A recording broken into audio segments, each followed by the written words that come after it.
There's a shot taken inside that room of a group of top-level officials, and you can see Secretary of State Hillary Clinton very clearly on the shot on the right, as well as another woman who's a part of the administration in the back of the room there, peeking her head in. But what happened to the photo on the left? Where is Hillary, and where is that other woman? Well, it's called Photoshop, folks. This Hasidic newspaper here in New York apparently photoshopped the two women out, and it has to do with religious custom and not wanting to see women in these positions. And instead of my explaining it, let's go right now to Rabbi Brad Hirschfield, who is a FoxNews.com contributor and also the author of You Don't Have to Be Wrong for Me to Be Right, Finding Faith Without Fanaticism.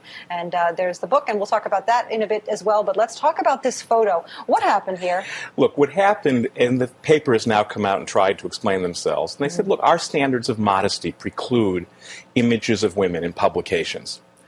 And without getting into a long technical discussion of is it true, because I think, religious communities can make their own decisions, right. They've defended it as an act of religious liberty, which is really quite interesting, and one I really believe in. Different religious groups, whether they're Jewish, Christian, whatever, have a right to practice as they believe they are compelled to.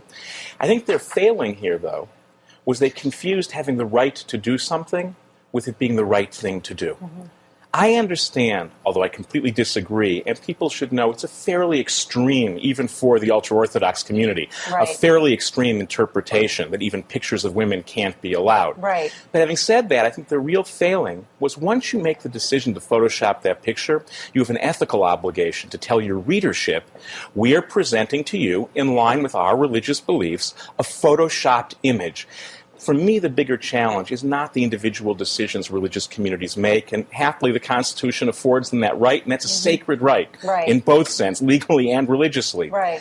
But when you have more rights, you also assume new obligations. Right. And the obligations here were to tell people our particular standards make it impossible for us to share with you, our readers, what actually happened in the full totality of that picture. Right, because otherwise, we're talking about journalists here. We're talking about a newspaper, and deleting people from a photo is lying to your readers. Again, it's lying if you don't tell them you've done it. Exactly. I think it's stupid if you do it. I want to be clear. There are two separate issues. The ethical issue, the lying issue, is not telling people.